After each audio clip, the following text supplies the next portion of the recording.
Every time you hit snooze, you scroll instead of starting that one or two tasks, or you decide that the gym can totally and 100% wait until tomorrow, you are probably telling yourself that you are just being a little bit lazy, right? I feel like all of us do that. We guilt ourselves into saying we are a little bit lazy, and maybe you think that there's a tiny lack of willpower, or that some people are just built different to you. But what if we told you that's not just a little lazy? What if you're actually mainlining a microdose of relief that's teaching your brain a deeply insidious lesson? That quitting Mm. feels amazing. This isn't some abstract philosophical debate, it's a cold, hard neurochemical reality. Do it enough times, and your brain's intricate reward circulatory system starts treating avoidance, retreat, and giving up like a survival win. You literally become addicted to giving up. So, if you haven't guessed it, today we are going to scratch the surface. We're going to dive real deep into why exactly that happens, unpacking the sneaky ways your brain convinces you to choose the path of least resistance. Then, and this is the exciting part, we're going to build a powerful 3 step system designed to flip the script entirely. We'll rewire your internal reward system so that effort, consistency, and showing up becomes the very thing your brain craves. So, if you are interested in this, please do stick around because by the end of it, you won't just understand the problem. You have a practical, rewired dopamine economy that works Mm. just for you, not relentlessly against you. So, get ready to reclaim your consistency.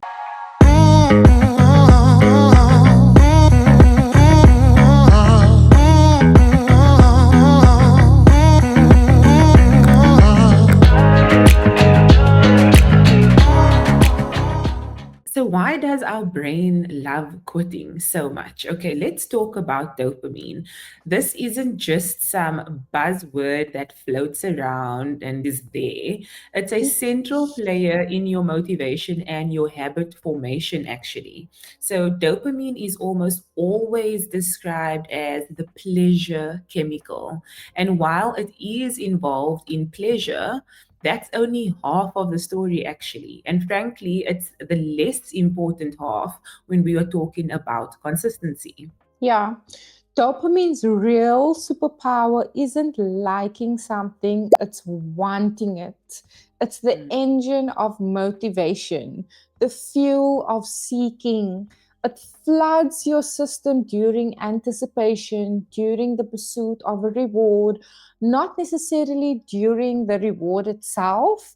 The bigger the anticipation, the bigger the hit. That powerful drive to go and get it, like I Mm. must get Mm. there, I must get there, or I must acquire that thing. So here's where the trap springs completely shut. It's when you are faced with something that's really hard, something that requires a lot of effort, or maybe actually doing that cold shower that you promised yourself.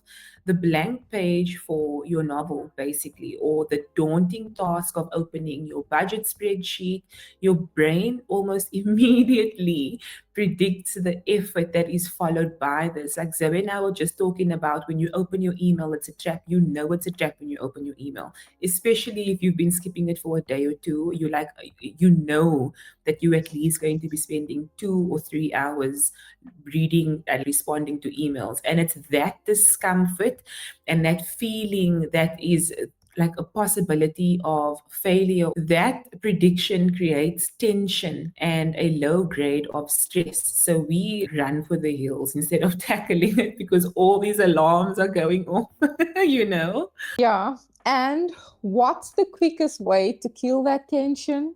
Avoidance. You can ask me.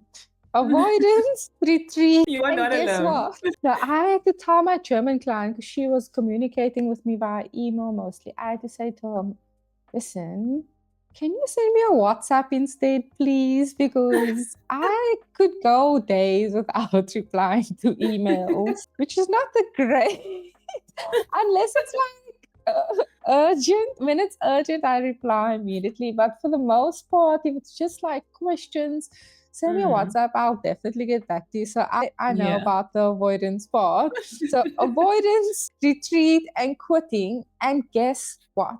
That immediate relief that you feel afterwards, that sudden drop in tension, it's like a mini reward. Your brain perceives that as like, oh, relief, you know? Mm. Your brain interrupts the absence of discomfort as a win, and then dopamine fires away like, yeah.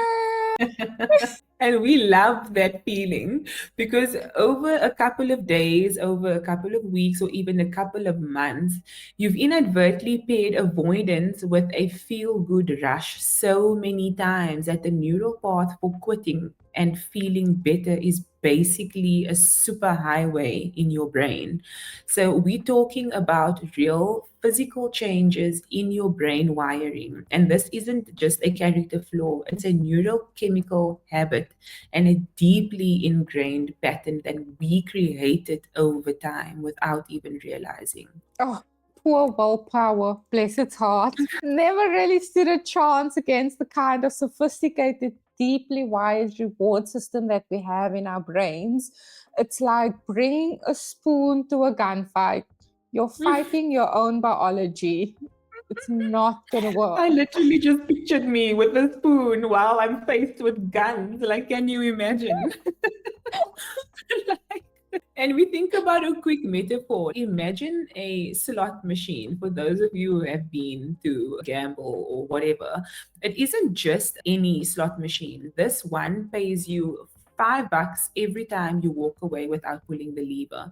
The first time you probably hesitate or maybe even feel a bit silly taking the money for doing nothing at all. Because you're just walking away, but you're getting rewarded. You're not pulling the lever. So, do you know what I mean? Yeah, Like, it's a silly thing, yeah, but it yeah. makes sense, you But know? yeah, but then on the 100th time, you'd be bragging to your friends about how smart you are, how good you are at not playing the slot machine, pocketing that easy €5. That's your brain's current circuit in a nutshell. You're getting paid to retreat, to avoid, to give. And this isn't just an hypothesis that you have created, it's very much rooted in the very evolution of your brain. So, our reward Mhm. system evolved to reinforce behavior essential for survival. So, we Hmm. seek for food, shelter, friends, whatever. We seek for those things because of our survival. These were often uncertain and effortless pursuits to many people. So, dopamine motivated us to basically keep seeking for these things. That's super cool. But in our modern world, with its abundance of instant gratification, the same powerful system gets hijacked. Social media scrolls, ultra processed foods, endless notifications. These are all designed to deliver quick, potent dopamine hits with minimal effort. Your brain always seeking efficiency and reward, and then starts to prefer these cheap sources, and gradually the motivation for more challenging long-term rewards completely diminishes. And this is why you feel that intense craving to pick up your phone when you should actually be working. It's not just a bad habit, it's your brain demanding its Hmm. accustomed it because that's what happens every time. So, in order to change this, you have to be smart. We need to hijack that same powerful mechanism, redirecting the reward not to avoiding the effect, but to showing up and then engaging with this effort. So we need to make the struggle itself feel like a win. Yeah. And now we're going to touch on the three-step rewire system that we spoke about. And what we are about to dive into is a protocol researchers call dopamine discipline. It sounds super serious, and it is, but it's also incredibly empowering. It's simple in its steps, but don't mistake simple for easy. It requires conscious effort and consistency, especially at first, like everything does. But once it clicks and once you start feeling those neurochemical shifts, you'll find yourself chasing the tasks, embracing challenges, and seeking the growth the way you once chased that snooze button and that endless scroll. So, this Mm. isn't just about eliminating dopamine, it's about making it work for your goals. So, step one, detox your dopamine. Before you can truly upgrade your system, you have to uninstall the malware. Think of it like this: your brain's dopamine receptors are like sensitive antennae constantly scanning for signals. So if you constantly flood them with high intensity, cheap dopamine hits, those endless social media reels, the hyper palatable, ultra processed snacks, gosh, that's a mouthful. Mm. The continuous notification pings, your system does get overwhelmed, and your brain, in Yeah, its wisdom, starts to reduce the density of those receptors to make them less sensitive to protect itself from overstimulation. So, translation basically to that is that you need stronger and stronger and stronger stimulation in order for you to feel normal, because this yeah, is what you are used to all the time. yeah. So, when it comes to ordinary productive tasks that offer a slow, more subtle dopamine reward, they feel agonizingly dull or uninteresting. They can't compete with the fireworks, the little fireworks that you get, the fireworks display that your brain has come to expect. So, you might have heard of the 2 day dopamine fast, making some headlines if you have heard of this. While the intention is good, they're often impractical and, frankly, scientifically shaking in how they are presented.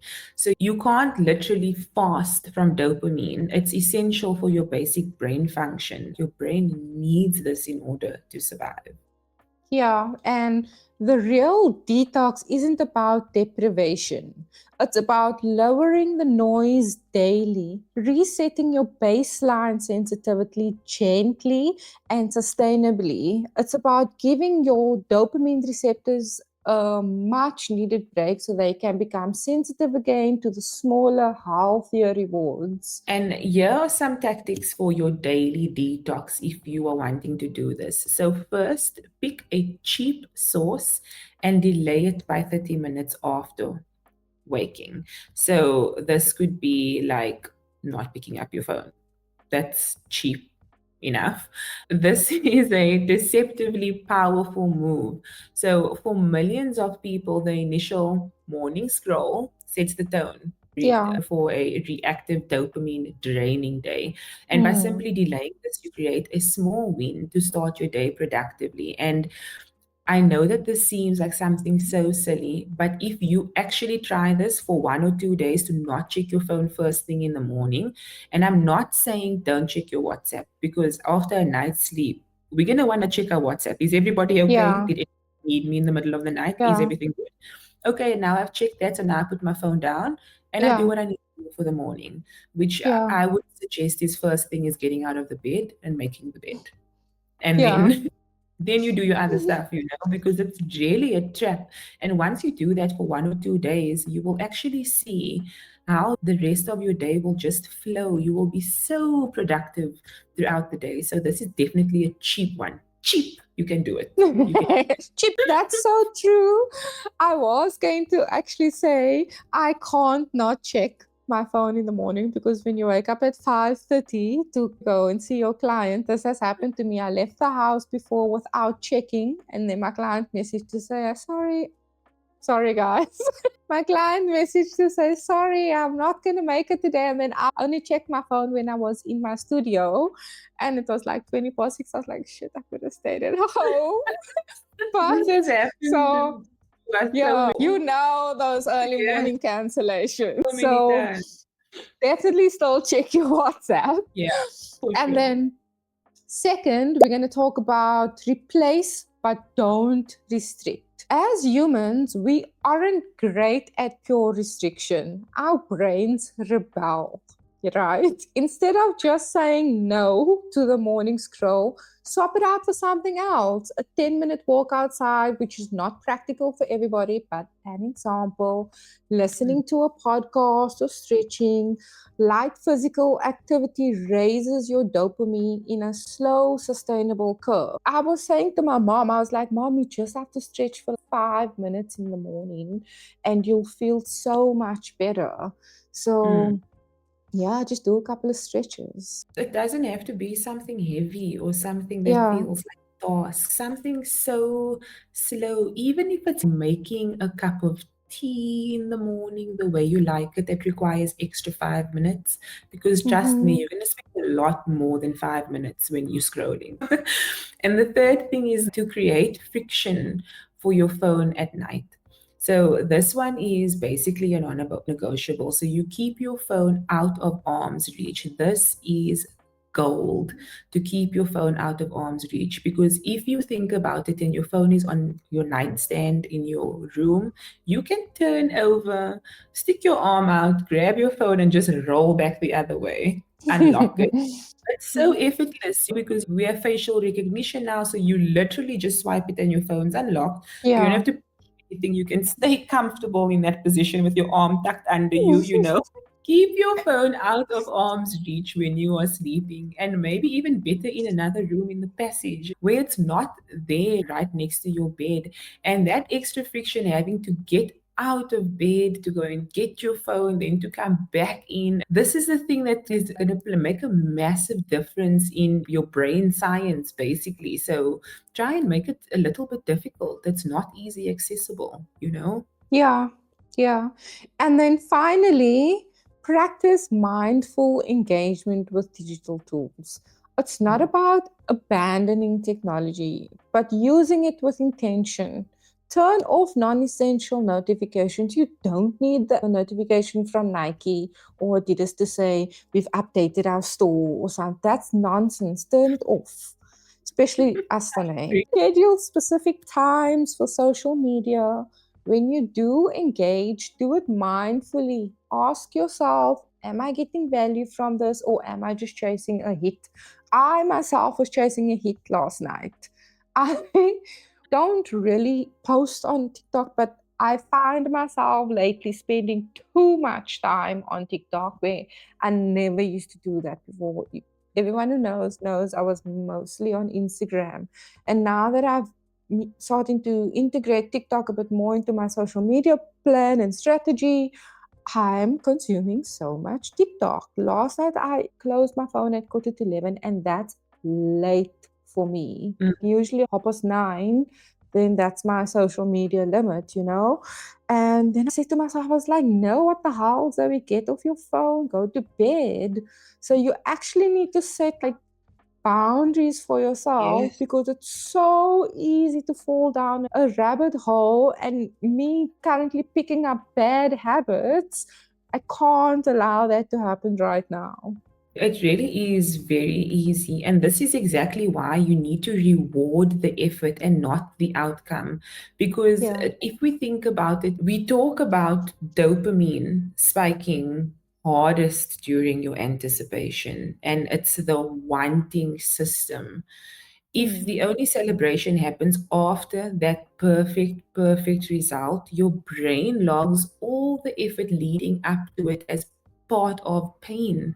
And that's an uncertain payoff, because why am I only rewarding it at the end of this thing? Why can't I Yeah. have fun along the way? Yeah. So if we think about it, you're going on a road trip. Imagine you're getting in your car for a 6 hour drive and you tell yourself, I'm only going to eat at the end of my 6 hours. That's my Mm. reward. When I get to my destination, then only I'm going to eat. Like, can you Yeah. imagine? But you can stop along the way, enjoy the views, have some food. That's a reward. Get in the car, drive for 2 hours. So think of it in this way as well. We're not just rewarding the main massive outcome. Yeah. And that's such a terrible deal for your brain, and Mm. it will naturally try to avoid it. So, we need to change that equation. We need to pair the attempt itself, the showing up, with an immediate internal reward. This is about making the process feel so damn good that you can't say no. And here's how to make the effort its own reward. So, first, you want to shrink the habit until success is inevitable. This is probably the most crucial tactic ever. So, you are wanting to read more, don't aim for a chapter, aim for one paragraph. If you want to do exercise, don't plan a 60-minute workout. Commit to maybe 15 minutes, or if you want to do 10 push ups, commit to maybe doing one or two every day to build your Mhm. strength and then build on that. And the goal here isn't to achieve the massive result immediately, it's to build momentum and reinforce that habit loop. Yeah. And then next, after you've done that, as soon as you finish your tiny inevitable win, fire off a celebratory phase out loud. This sounds incredibly cheesy, we know, but we like cheesy. But try it. Crushed it, nailed it, boom. When Danae finishes a workout, if you have your watches linked on the Apple with our other friend as well, I'll just click some random celebratory message to send them. So find a way that you can do that for yourself as well. Audible self praise activates the same reward centers in your brain as external compliments. You are literally giving yourself a mini dopamine hit for showing up. And stack a physical cue as well. So pair that verbal celebration with a physical action, a fist bump, a thumbs up, or a confident nod. We are wanting to build a powerful Pavlovian loop here. So you're creating a direct association between the effort and the multisensory reward. For shake your booty. And then you need to do this consistently 20 times, 50 times, and you'll start to feel a weird, subtle, positive buzz when you simply think about starting that task. You are training your brain to associate the label of effort with pleasure and not pain. And this process leverages neuroplasticity, the brain's ability to rewire itself. So let's talk about how to keep it unpredictable. Now, here's where you need to get really clever because variable rewards are like catnip for the human brain. And this is why slot machines are so addictive. You never know if your next pull on the lever is going to be pure gold or if it's just going to be another butt. The unpredictability keeps the anticipation high. And we continuously hijack that powerful mechanic for good. After a few days or weeks of consistent tiny wins from step two, you then introduce random bonuses into your routine. The key here is random. Not every second workout, not every third writing season. It needs to genuinely be unpredicted. Like maybe this week on Monday, and then it's next month again. And then maybe in that month you have it twice. And that's how unpredictable it needs to be. Yeah, keep it unpredictable. So here's how. First, you use random bonuses for constant effort. Maybe every now and then, after you hit your one paragraph of your writing goal, you allow yourself to blast your favorite song for 5 minutes, or you treat yourself to a nice coffee. Whichever one works for you. Have a one-man party. My favorite thing to do is a one-man party. So you could even do that while you're listening to your favorite song. And the element of surprise is so crucial. You don't know when the bonus will land, so the anticipation stays extremely high, and this makes the routine feel less like a chore but more like a little game with hidden prizes. And the bonuses doesn't have to be huge or expensive. What matters is that it's something you genuinely enjoy and that it's delivered unexpectedly. And a pro tip is to track your chain on a calendar. So, seeing an unbroken line or X's on a physical calendar provides a second but powerful layer of variable payoff because you are seeing it. So, on some days where you are maintaining the streak, it feels like routine. And then other days, especially as the chain grows longer, seeing that unbroken line feels absolutely amazing. And that gentle swing in emotional payoff keeps dopamine engaged without crashing. And if you stumble, here are some troubleshooting ideas. Even with the best operating system, do not forget that you are human. You'll hit days of resistance, days when the motivation just isn't there, or when your old brain circuits try to reassert themselves.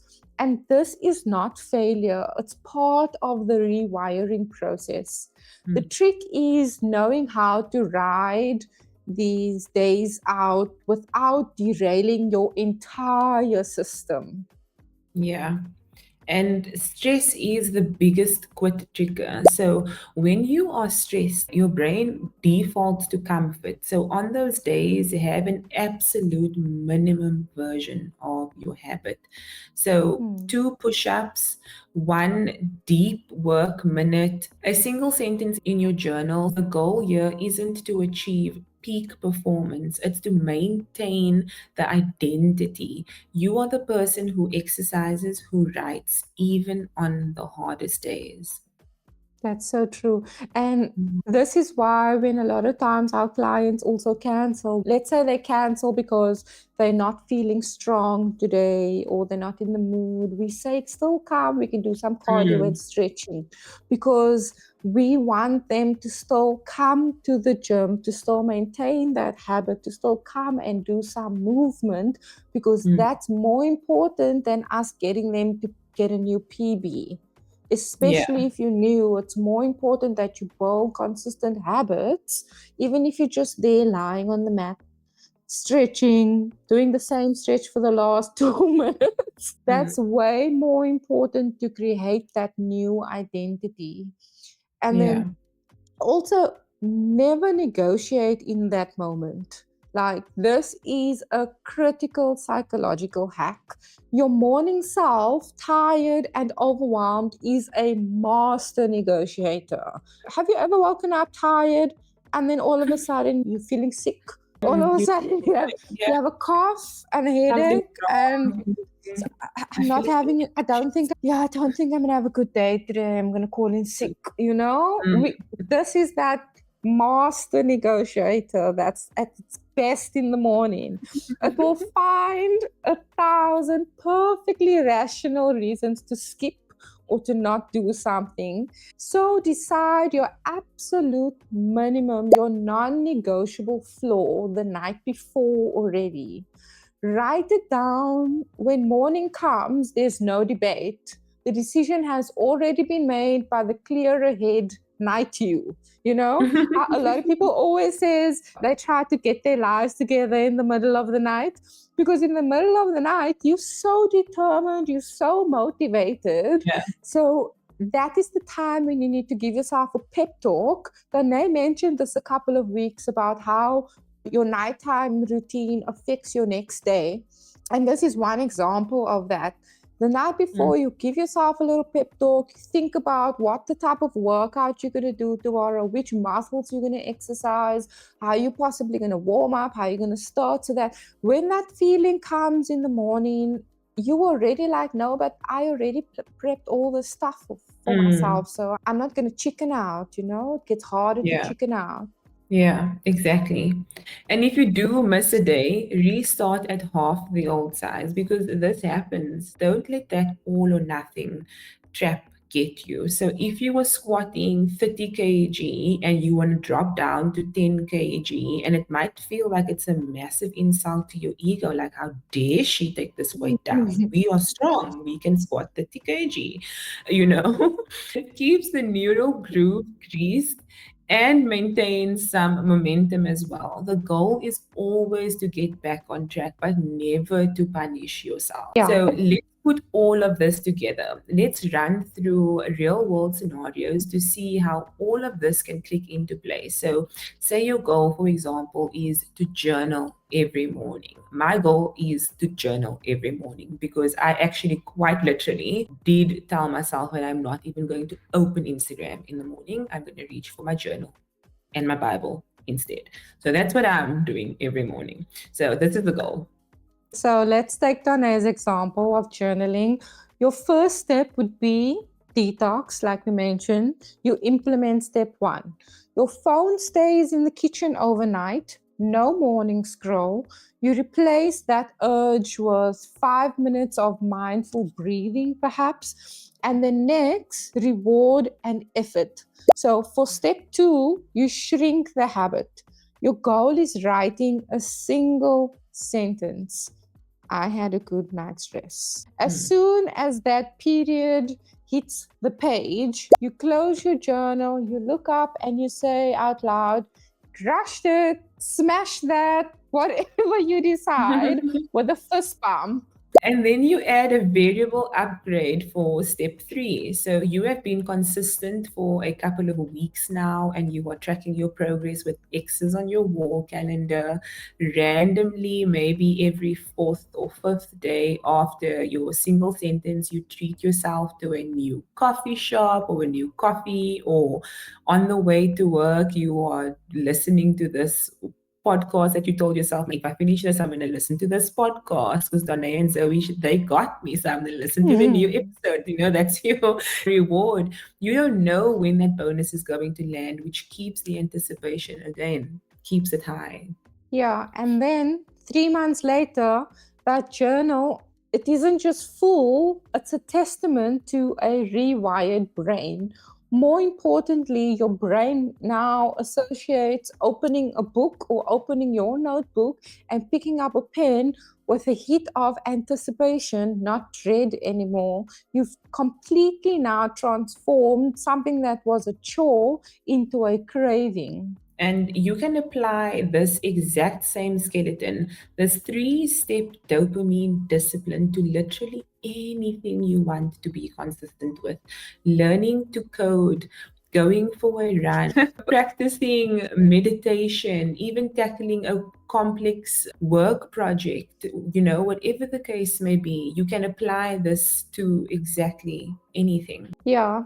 And like Donaé just mentioned, these principles are universal because they trap into the fundamental operating system of your brain. So, what's your one tiny action? What's the very first, almost laughably small step you will take today to start building your chain to begin rewiring your brain? If you want, you can drop it in the comments below. We would love to hear what exactly people are wanting to change. And maybe somebody else feels the same way, but they just weren't brave enough to put it in our comments. So be brave and let us know. Writing it down publicly is not just for show. It doubles your follow through rates because your brain absolutely hates cognitive dissonance. That's so true. It wants your actions to be totally aligned with your declared intentions. And if this video helped you see consistency not as a mystical trait, but as a system that you can build for yourself, please hit that like button. It helps the algorithm show this message to someone else who might need it. And just a reminder, consistency isn't a trait that you are born with. It is a powerful, adaptable system that you build one tiny celebrated effort at a time. So subscribe because next week we're going to chat about what we wish women knew and we'll dive into all of that. And just remember, even when life inevitably throws you a curveball and tries to knock you off course, you got this. Thanks for watching or listening wherever you are tuning in from. We hope to see you next time. Bye-bye. Bye.